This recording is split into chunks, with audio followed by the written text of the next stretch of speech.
Hello students, welcome to smarts math online classes. आज हम real analysis की एक बहुत इंटरेस्टिंग थ्योरम करेंगे जो एग्जाम्स में काफ़ी टाइम पूछी जाती है। तो सबसे पहले थ्योरम की स्टेटमेंट देखते हैं। क्या कहते हैं? Proof N Cartesian product N is a durable set. कहते हैं कि एन की कार्टेशियन प्रोडक्ट एन के साथ क्या है? ड्यूरेबल सेट है। ये प्रूफ करो। Where n is a natural number. n is a set of natural number कि n हमारे पास क्या दिए? Set of natural number. मतलब इस थ्योरम में मेरे को एक सेट दिए, कौन सा? n की कार्टेशियन प्रोडक्ट n के साथ, उसको मैंने क्या प्रूफ करना है? ड्यूरेबल।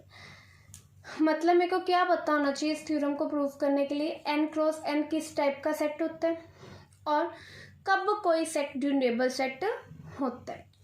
तो इससे पहले, थ्योरम स्टार्ट करने से पहले मैं सबसे पहले आपको बताऊंगी कि कब कोई सेट ड्यूरेबल होता है। ड्यूरेबल सेट, तो हम देखते हैं कब कोई सेट ड्यूरेबल होता है। क्या कहता है ड्यूरेबल सेट की डेफिनेशन? क्या कहती है? An infinite set A is said to be durable set if and only if A equilateral n। कोई भी इनफाइनाइट सेट मान लो A है, उसको कब ड्यूरेबल सेट बोलेंगे? इफ एंड ओनली अगर वो सेट किसके इक्विलेटरल हो जाए? नेचुरल नंबर के। मतलब किसी भी इनफाइनाइट सेट को अगर हमने ड्यूरेबल प्रूफ करना है तो उसकी क्या कंडीशन है? उस सेट को सेट ऑफ नेचुरल नंबर के इक्विलेटर प्रूफ करेंगे। एक नोट देख लो स्टूडेंट्स, क्या कहते हैं? Finite set is durable. कि फाइनाइट सेट जो होते हैं वो हमेशा क्या होते हैं? ड्यूरेबल होते हैं। Finite set is always durable. अब इसका मतलब ए कोई भी इनफाइनाइट सेट है तो इक्विलेटरल हो जाए एन के, तो वो क्या हो गया? ड्यूरेबल। अब कब कोई सेट नेचुरल नंबर के इक्विलेटरल होता है, हम उसकी कंडीशन देखेंगे। ठीक है। नाउ ए इक्विलेटर एन, ए कब एन के इक्विलेटरल होगा? इफ अगर देयर एग्जिस्ट कर जाए मैपिंग एफ एन से लेके ए तक such that 1 1 and onto, कि कोई भी सेट ए एन के नेचुरल नंबर के कब इक्विलेटर होगा? जब एग्जिस्ट कर जाए एक ऐसी मैपिंग एन से लेके ए तक सच डैट वो मैपिंग 1 1 भी हो जाए और ऑन टू भी हो जाए। अब हम थ्योरम का प्रूफ देखेंगे। प्रूफ हमें क्या दिया हुआ है? एन की कार्टेशियन प्रोडक्ट एन के साथ सेट दिए, तो वो सेट ले लिया। सबसे पहले वो किस तरह का होगा? पेयर ऑर्डर में ए बी बिलोंग करेगा एन को, बी भी बिलोंग करेगा एन को। अब हमने क्या प्रूफ करना है? एन की कार्टेशियन प्रोडक्ट जो एन वो सेट है वो क्या हो जाए? Durable set. तो मतलब रिक्वायर्ड टू प्रूफ क्या होगा? हमारी क्या प्रूफ करना पड़ेगा कि एन क्रॉस एन मीन्स कि एन की कार्टेशियन प्रोडक्ट एन के साथ इक्विलेटरल हो जाए एन के साथ। क्योंकि हमने अभी डेफिनेशन देखी ड्यूरेबल सेट की कि कोई भी इनफाइनाइट सेट कब ड्यूरेबल होता है? जब वो नेचुरल नंबर के इक्विलेटर हो जाए। तो मतलब ये सेट कब एन के इक्विलेटर होगा? कि कोई ऐसी मैपिंग एग्जिस्ट कर जाए। कब? हमने देखा था ना कब कोई सेट नेचुरल नंबर के इक्विलेटर होता है? कि कोई ऐसी मैपिंग एग्जिस्ट कर जाए जो 1 1 भी हो, ऑन टू भी हो। मतलब इस चीज़ को प्रूफ करने के लिए मेरे को क्या प्रूफ करना पड़ेगा? कि देयर एग्जिस्ट कर रही है कोई ऐसी मैपिंग एन से लेके एन क्रॉस एन तक सच डैट वो 1 1 भी है एंड ऑन टू भी है। ठीक है ना। इस चीज़ को प्रूफ करने के लिए मेरे को इसको प्रूफ करना पड़ेगा। तो इसके लिए मैं क्या करूँगी? एक मैपिंग डिफाइन कर दूँगी। डिफाइन कर दी अपनी ओर से एक मैपिंग एफ एन से लेके एन क्रॉस एन तक सच डैट एफ अल्फ़ा किसके इक्वल ले लिया? आर एस के। सच डैट अल्फ़ा किसके इक्वल लिया? इज इक्वल टू 2 की power R minus 1 2s minus 1। Now we will show, क्या शो करना है? F is 1 1 and onto. अब सबसे पहले हम क्या प्रूफ करेंगे? Firstly we will prove f is 1 1 की एफ क्या है? 1 1। अब हमने क्या ले लिया?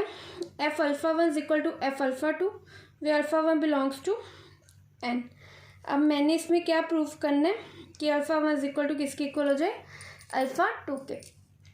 एफ अल्फ़ा वन मेरे पास आ गया pair order R one comma S one के is equal to F alpha two मेरे पास आ गया आर टू एस टू के। क्यों?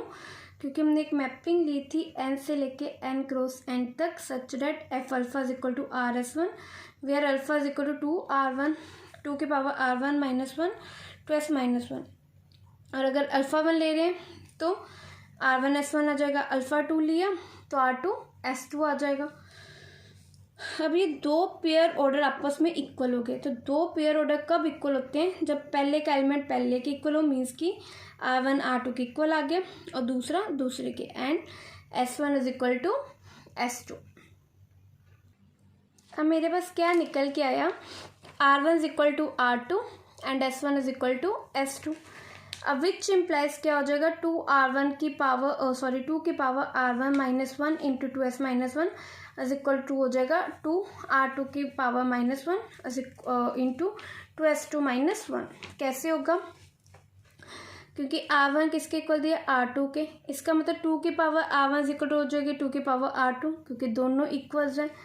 अगर आर वन और आर टू इक्वल है, उनमें से माइनस वन भी इक्वल कर दो, टू की power R one minus one is equal to हो जाएगा two R two minus one. आंसू एस वन हमारे पास किसके इक्वल है, एस टू के। दोनों साइड टू से मल्टीप्लाई कर दिया, दोनों साइड माइनस वन कर दिया, ये भी क्या हो गया, इक्वल। तो इसका मतलब इन दोनों की जो प्रोडक्ट है, लेफ्ट साइड जो प्रोडक्ट है, राइट साइड की प्रोडक्ट है, वो आपस में क्या आ गई, इस तरह से ये इक्वल आ गई। और ये चीज़ किसकी इक्वल दी थी हमें, अल्फ़ा वन की इक्वल दी थी, ठीक है ठीक है। और ये वाली चीज़ हमें किसकी इक्वल दी थी, अल्फ़ा टू के, हम पीछे डिफाइन करके आए हैं। इसका मतलब एफ अल्फ़ा वन लेके चले, f alpha one equal to F alpha two लेके चले थे, किसके इक्वल आ गया, alpha one equal to alpha two के। इसका मतलब एफ क्या हो गया, वन वन। अब हम क्या प्रूव करेंगे, now we show f is onto. कहते हैं since for every R comma s belongs to n cross n there exists alpha belongs to n such that f alpha is equal to r comma s।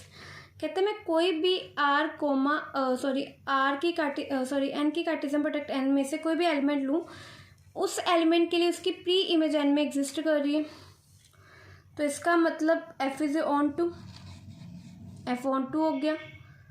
But ये चीज़ अब मैं आपको prove करके बताऊंगी कि कैसे हर एक एलिमेंट एन क्रॉस एन में से लूँ और उसकी प्री इमेज एन में एग्जिस्ट करती है, वो मैं आपको भी प्रूव करके बताती हूँ।